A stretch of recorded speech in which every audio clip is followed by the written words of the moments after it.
up mga barangay at Valentine's Day ngayon. Kaya magko-customize tayo ng bulaklak para kay Esme.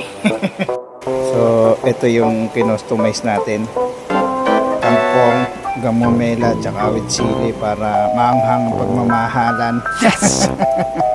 So ayan. Ganda. Ibigay na natin. Happy Valentine's! Happy Valentine's Day!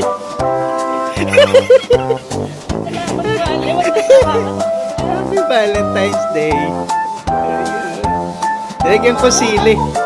Oh, kangkong. Nilagyan ko sili para mayroong anghang na pagmamahalan. Love you.